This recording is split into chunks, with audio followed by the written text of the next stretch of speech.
Anupama serial के ऐसे ही daily episode सबसे पहले देखने के लिए हमारे चैनल को सब्सक्राइब करें।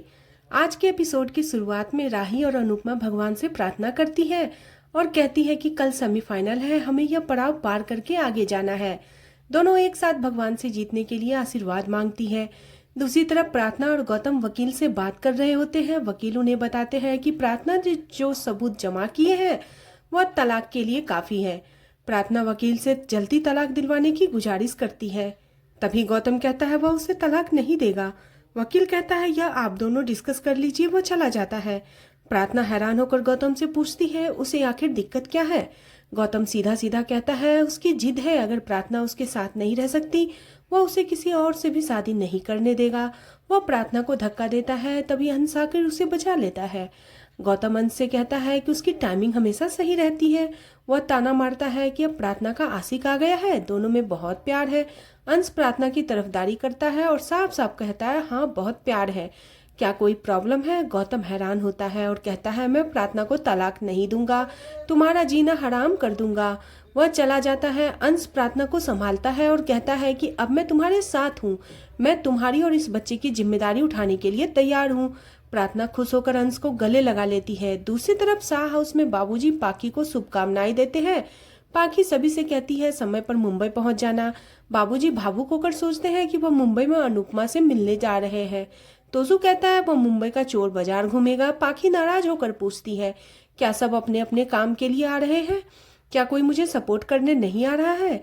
सभी प्यार से समझाते हैं कि सब उसके लिए ही आ रहे हैं। दूसरी तरफ प्रेम, पराग, राही, परी और मुंबई के लिए रवाना होते हैं।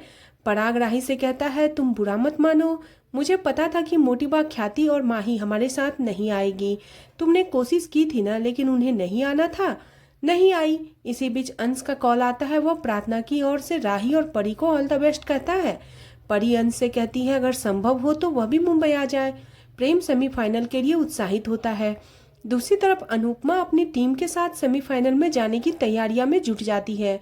सरिता उन्हें देखती है। जसप्रीत सरिता को छेड़ती है। इसके बाद जसप्रीत और राही स्टेज पर आमने सामने आती है। दोनों टीम एक दूसरे को घूरते हुए देखती है। मीता कहती है यह रानी कम और नौकरानी ज्यादा लग रही है। दीपा कहती है यह हमें क्यों घूर रही है। दोनों टीम आपस में एक दूसरे को देखकर बातें बनाती है। राही कहती है इनकी ग्रुप लीडर कहाँ है। इसी बीच जसप्रीत और राही की आपस में बहस हो जाती है। उनकी बहस झगड़े में बदल जाती है। भारती उन्हें देखती है, तभी उसे राही दिखाई देती है। उसे याद आता है कि यह अनुपमा की बेटी है। भारती हैरान हो जाती है और सोचती है कि इसका मतलब यह अहमदाबाद से कंपटीशन में हिस्सा ले रही है। अगर अनुपमा को इसके बारे में पता चल गया तो क्या होगा। तभी वह अनुपमा आती है। वह देखती है कि जसप्रीत झगड़ा कर रही है। वह जाने लगती है। तभी वहां पे आकर टीम के दोनों सदस्यों को अपने अपने कमरे में भेज देता है। आके वहां एक प्ले बॉय। उसके बाद अनुपमा जसप्रीत से कहती है कि अपने गुस्से पर काबू रखो, हम यहाँ डांस करने आए हैं। जसप्रीत झल्लाकर कहती है प्लीज मुझे अभी कुछ मत कहो। तभी दीपा कहती है अब उन्हें कपड़े बदलने हैं और तैयारियां करनी है। भारती सोच में पड़ जाती है कि अनुपमा को राही के बारे में कैसे बताए।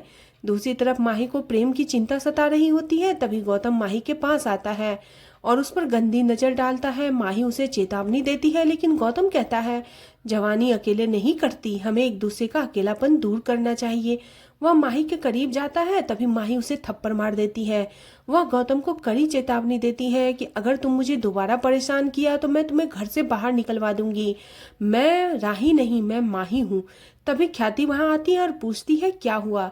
माही बहाना बना देती है। इसके बाद ख्याति माही से कहती है उन्हें मुंबई जाना होगा, लेकिन माही साफ कह देती है उसे राही के डांस में कोई दिलचस्पी नहीं है। ख्याति कहती है पराग जी और प्रेम नाराज हैं, इसलिए हमें जाना होगा। मोटीबा कह रही थी कि हमें जाना होगा। माही सहमत हो जाती है और दोनों चली जाती है।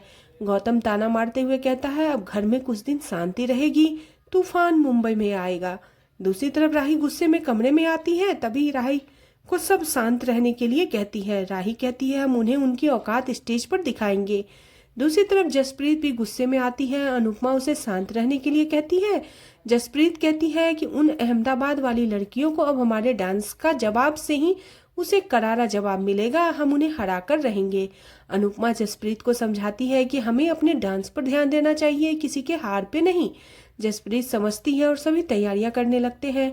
इसी बीच भारती जसप्रीत को बताती है कि तुम्हारी जिस लड़की से झगड़ा हुआ है वह अनुपमा की बेटी है।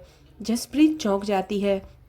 भारती कहती है अनुपमा ने उसे नहीं देखा है और उन्हें पता भी नहीं है वह इस कंपटीशन में हिस्सा ले रही है।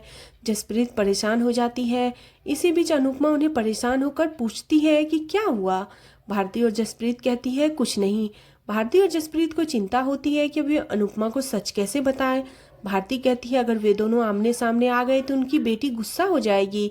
जसप्रीत कहती है तुम्हें सब पता है फिर भी तुमने मुझे बताया क्यों नहीं। भारती परेशान होती है तो जसप्रीत कहती है हम अनुपमा को कुछ नहीं बताएंगे, अगर बता दिया तो डांस परफॉर्मेंस खराब होगी। भारती सहमत हो जाती है। इधर अनुपमा सबको अपने स्पेशल देसी प्रोटीन की लड्डू देती है। तभी एक वॉलंटियर आकर वैसे ही लड्डू का बॉक्स दिखाता है और पूछता है क्या यह आपका है। अनुपमा उन्हें देखकर हैरान हो जाती है। उसे याद आता है ऐसे लड्डू उसने सिर्फ प्रेम को बनाना सिखाए थे। रीता कहती है यह लड्डू तो सेम टू सेम है लेकिन हमारे नहीं है। अनुपमा सोचती है कहीं यह राही के तो नहीं है। दूसरी तरफ राही इस वॉलंटियर से लड्डू ले लेती है और वह बताती है उसने सेम देसी प्रोटीन बार किसी और के पास देखी है।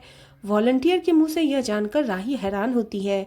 दूसरी तरफ प्रार्थना अंश को चाय देती है। अंश चाय की तारीफ करता है। प्रार्थना खाने के बारे में पूछती है तो अंश कहता है खाना मैं बनाऊंगा। इसके बाद अंश खाना बनाता है और दोनों खूबसूरत समय साथ में बिताते हैं। दोनों हंसी मजाक करते हैं। इसी बीच प्रार्थना अंश के साथ रोमांटिक डांस इमेजिन करती है। वह सपने से बाहर निकलती है और देखती है कि अंश को चोट लग जाता है तो वह उसकी मदद करती है। दूसरी तरफ प्रेम दूसरी टीम वालों से पूछता है कि आपके अलावा कौन सी टीम सेमीफाइनल में पहुंची है, लेकिन वह बताती है कि उन्हें भी इस बारे में नहीं पता है। प्रेम परेशान हो जाता है और सोचता है कि मुझे मम्मी की टीम का नाम भी नहीं पता। तभी अनिल वहां आता है और पूछता है कि तुम राही से भी ज्यादा परेशान हो, क्या बात है। प्रेम परेशान होता है। दूसरी तरफ भारती सबको चीयर्स करने के लिए बुलाती है। इधर राही भी अपने टीम से चीयर्स करती है और कहती है आज हमें सबको हराना है। अनुपमा और राही अपनी अपनी टीम के साथ चीयर्स करती है और दोनों एक साथ नारा लगाती है। उन्हें आपस में आवाजें सुनाई देती है तो उन्हें एक दूसरे की मौजूदगी का आभास होता है। अनुपमा दीवार के पास जाती है और दूसरी तरफ राही दीवार के पास आती है। राही को कांच में अनुपमा की परछाई दिखाई देती है। दोनों दीवार के द्वारा आमने सामने होती है और आज का एपिसोड इसी के साथ खत्म हो जाता है। अगले एपिसोड में देखने को मिलेगा कि अनुपमा की टीम सेमीफाइनल में परफॉर्मेंस के लिए चीयर्स करती है। इधर शाह परिवार और कोठारी परिवार आमने सामने आते हैं। मोटिबा और लीला एक दूसरे को देखकर हैरान होती है। इसी बीच एंकर अनाउंसमेंट करता है अगली डांस परफॉर्मेंस अनुज डांस एकेडमी से राही कोठारी की है। यह सुनकर अनुपमा चौंक जाती है। राही स्टेज पर आती है। अनुपमा दौड़कर स्टेज के पास आती है। राही अपनी टीम के साथ डांस करती है। अनुपमा राही को देखकर हैरान रह जाती है। वह प्रेम से कहती है तुम सब जानते थे राही भी इस कंपटीशन में हिस्सा ले रही है, तुमने मुझे बताया क्यों नहीं। प्रेम भावुक होता है। आज का एपिसोड आपको कैसा लगा प्लीज कमेंट करें। बने रहे सीरियल अनुपमा में। नेक्स्ट एपिसोड के लिए चैनल को सब्सक्राइब करना बिल्कुल न भूलें।